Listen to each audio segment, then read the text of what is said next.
I think I have a specific assignment and a specific mandate that I have been given by the president.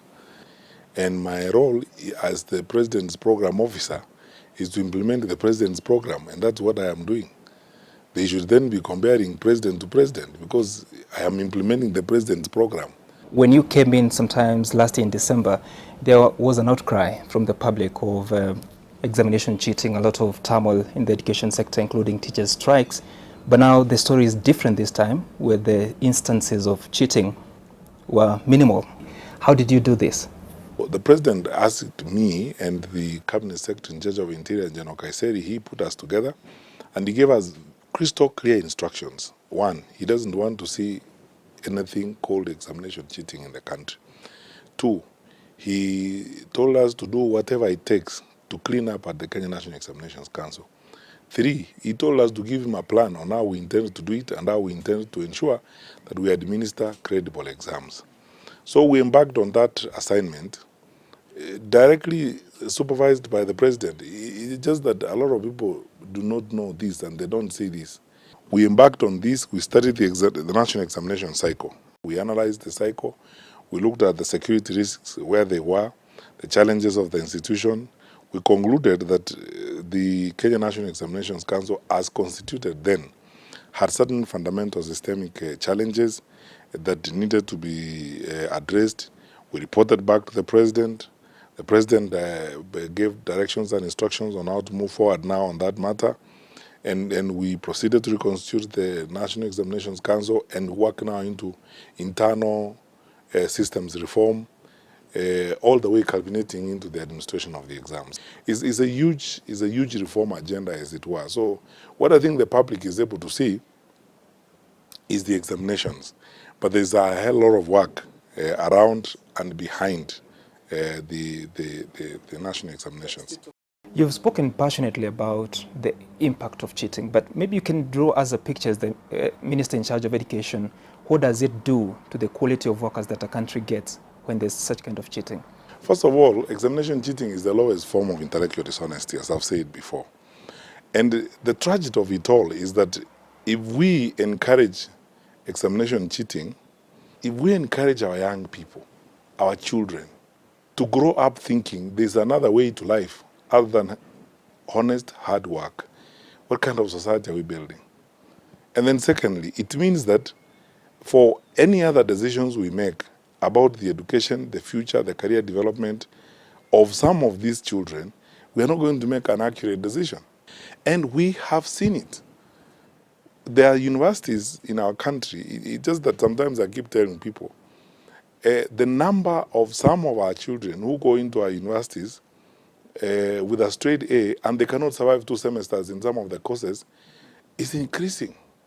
The effect of that madness is unbelievable, and everyone can see it. Talking about the quality of education at the universities, there we have reports there could be a class at a certain university, a whole class that were forced to repeat a class because they were not able to match up to the expectations.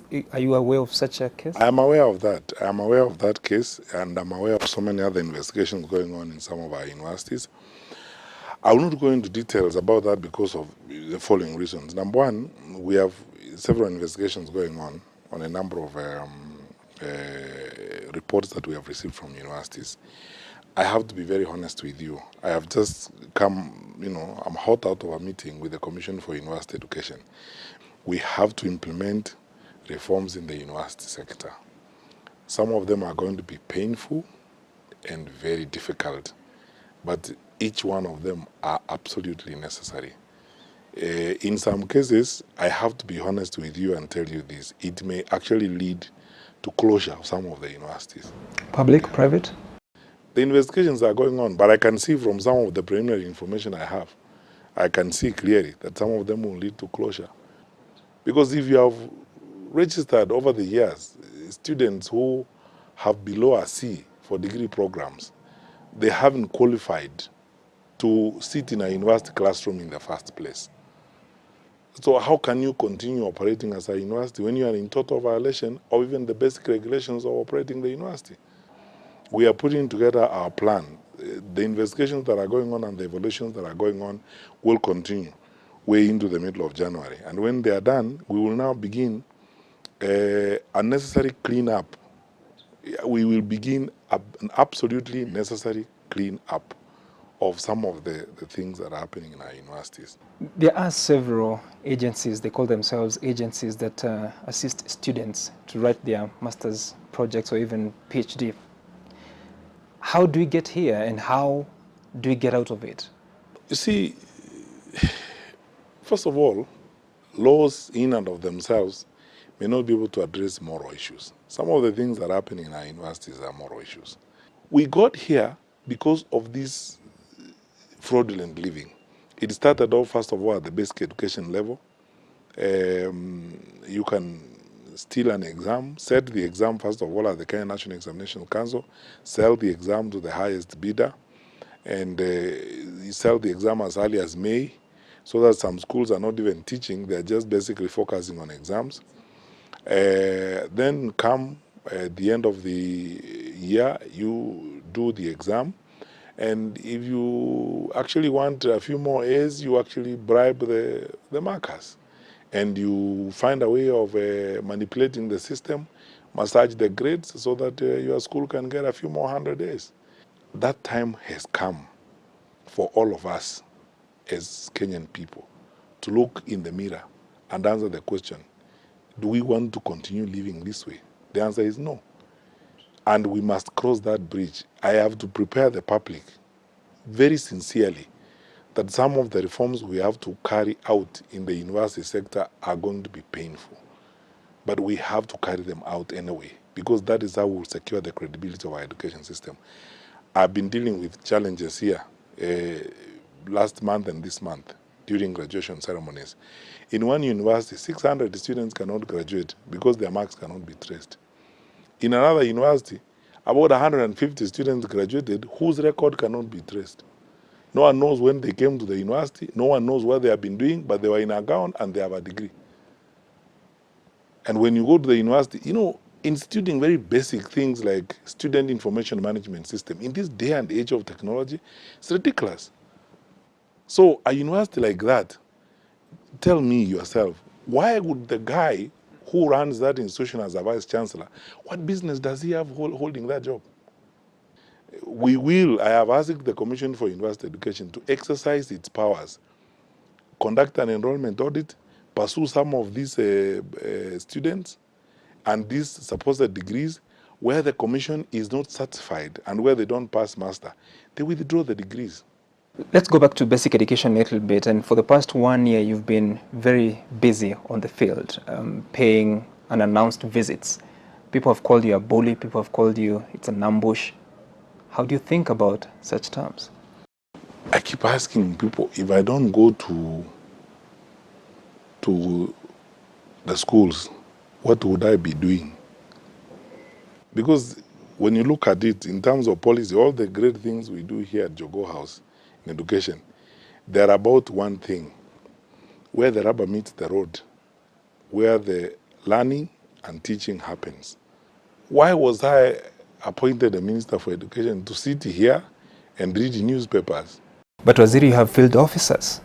Yeah, but you see, the field officers, I'm the inspector in chief.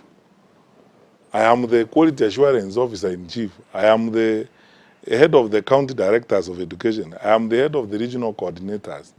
The school audit people reported to me. I am supposed to work with them. So I am supposed to sit here and receive reports from them in the field. You know, by the way, let me be very honest with you. That management practice is primitive, outdated, and completely unproductive. That colonial attitude of, you know, the natives are out there in the field and I am at the headquarters, I want to get the reports here. It is not productive. It isn't successful. But truth be told, Waziri, you cannot go to all the schools. Obviously. And because I can't go to all the schools, I can't also lie here. And say because I can't go to all schools, thank you very much.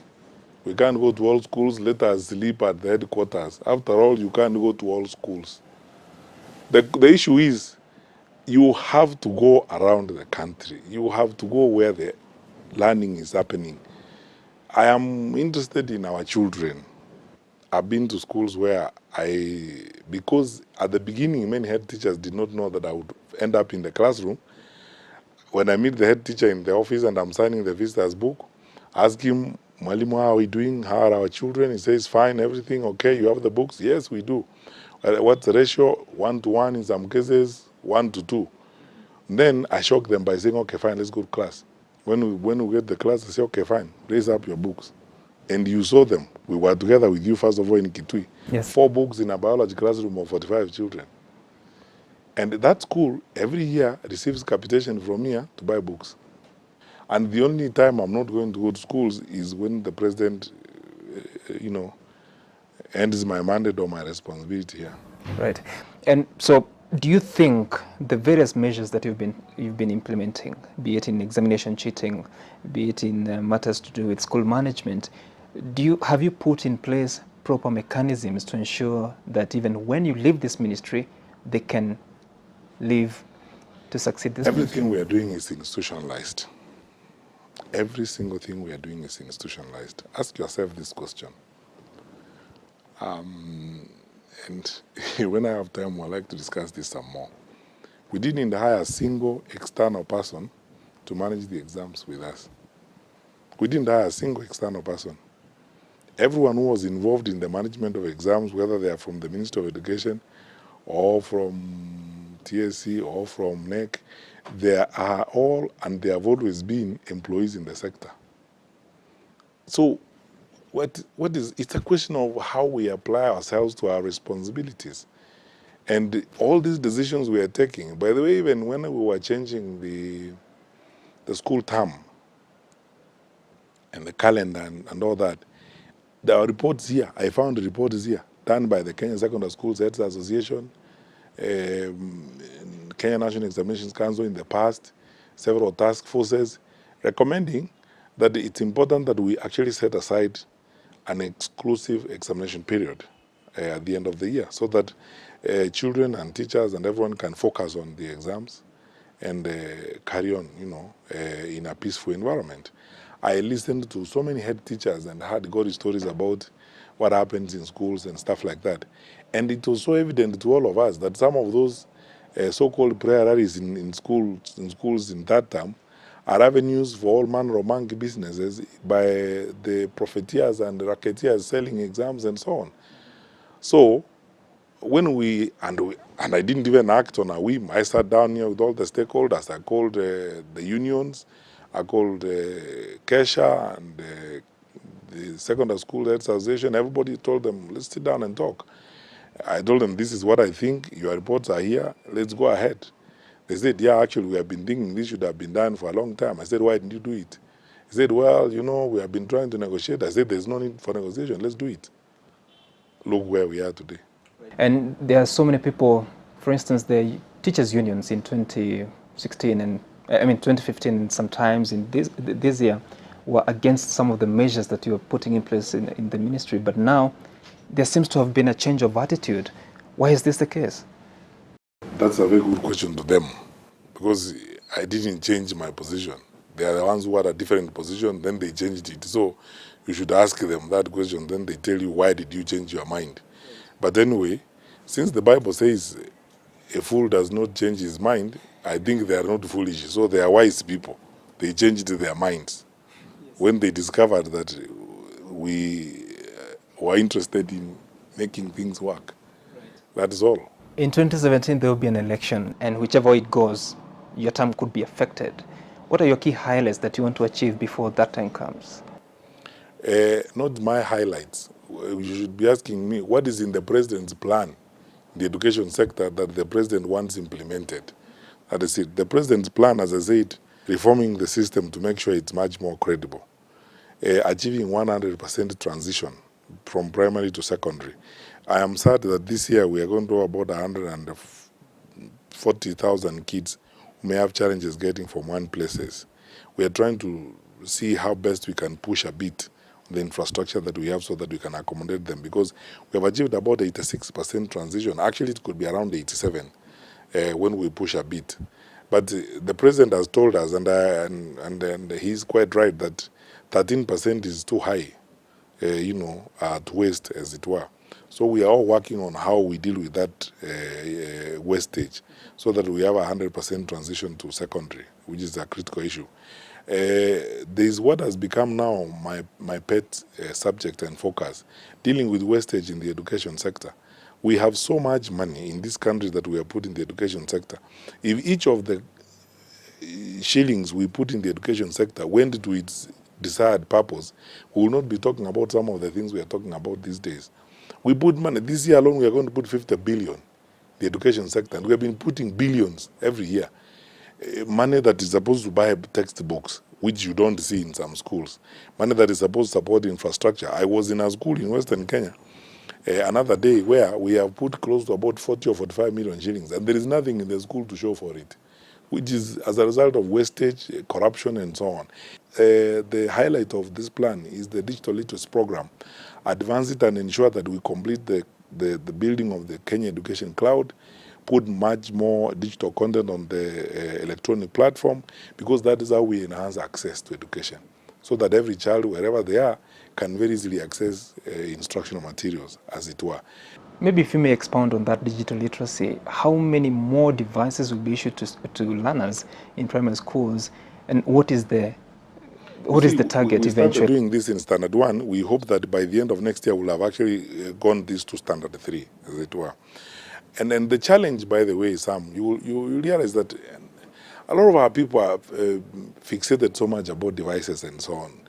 The challenge is, the issue is not even devices. The issue is availing content on a device-neutral platform and building a credible education cloud for the country. Look at what some of countries in Europe like Estonia and the others have been able to do. The secret is, with the spread of the broadband footprint in the country right now, we want to get to a point where any child can go home in the evening and on the screen of their TV, they can actually do their homework. It seems quite engaging life for you. It's been a difficult year in terms of a lot of work to do. Even now you're busy. But if you are not a cabinet secretary, what would you be doing? My previous job, where I was and living my life, I was working. I would be carrying on with my work at the State University of New York, or some other thing that God would enable me to do. I mean, life is not a game. I don't, wake up in the morning saying I want to play this game or that game or something. I mean, I truly believe very strongly in the leadership of the Lord Almighty. And God designs and charts a life for all of us. And I don't know what I would be doing. Only God would answer that question. And I don't worry what I would be doing tomorrow, because the Lord who takes care of the birds in the air is the same one who takes care of me. You're a believer? A very strong one. A strong one. Yeah. So when you're not at work, you're not at schools, what do you do? Allah, now you are going into my personal things. I spend time with my family. That's what I do. I mean, I strongly believe in doing the right thing. And I'm a very deep and strong believer in family and family values. There's so much to do in this life. I never get enough time to do everything I want to do, even at a personal level or at a private level. And I wish I could get as much time, to spend with my family, my big extended family, my church family. Sometimes I feel like I don't get enough time. But you see, something gives. Life is what it is. Something gives. In public life, you do this. Sometimes you have to make sacrifices here and there and adjust, which is okay. I have no problem at all. I thank God for every moment of my life, and I thank God for the innumerable blessings that are mine, all because of His love. And so when you want to unwind, what is one thing that you go to? Well, as I told you, I spend time hanging out with my family and my friends. And I believe that you have to be a wholesome person. You have to belong to a society, a community of friends, and and so on. Occasionally get involved in doing charity work, helping people.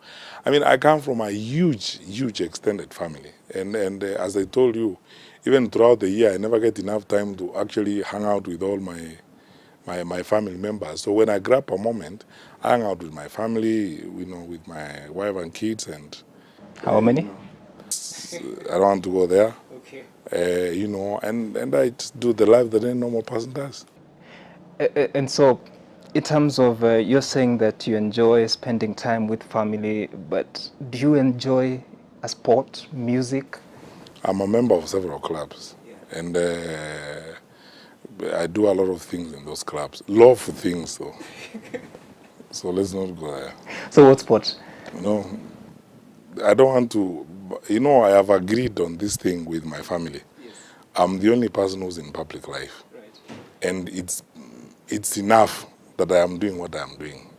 Anything private about myself and my family is a no-go area. Yeah, I am not a politician. What informed this decision, though? About what? About making sure that your family is private and just you in the public and your work. But you see, look, my friend, I'm a simple public servant. That's all. I'm not a politician. I am not a big person. I am just an ordinary, simple me. So why should there be drama about my life? It's a simple, straightforward life. By the way, there's nothing that has changed in my life. I do everything I used to do, and I do my routines the way I used to do them. That's all. My wife sends me to the supermarket, I go. And I do what she asks me to do. She tells me, do this, I do it. I mean, that's all. I want to live my life. I'm fine. The public, I give it the time I'm supposed to give it. That's right. You say you're a simple person, but not everyone sees you so, especially when you release the KCP results. Some people even suggested Matiangi for president. Do you have any political ambitions? I have only two ambitions in this life, and I have said that several times. Ambition number one, to live for God in this life. Whatever I do, I want to pray very sincerely to the Lord Almighty that I live for Him, because I have gotten here and this far because of His blessings. My ambition number two is to honor my president and my country. The president campaigned around this country, sought the presidency, and he was elected president. He had hundreds of thousands of people to pick a cabinet from. For him to choose to ask me to serve in his cabinet was a great honor. So my life is just simple as that. I'm not in any game or anything, worrying about this, what not. I don't put about those kinds of things. So no politics for you? I am a believer, and let me tell you the truth, by the way. None of us, even as we are seated here, even you, none of us knows anything. I believe in the Lord Almighty who created me. I will live truthfully and do my work. Tomorrow and everything else belongs to the Lord. I never knew, let me tell you the truth, and I want to be very honest with you. I never knew any time in my life that I would ever be a cabinet minister. I never knew. And frankly speaking, if the constitution had not changed, I probably would not be a minister today. Because it would have required that I contest a parliamentary seat, I come to parliament, or I be nominated from a party and so on to become a minister. I never knew I would be a minister today. 2016, here I am.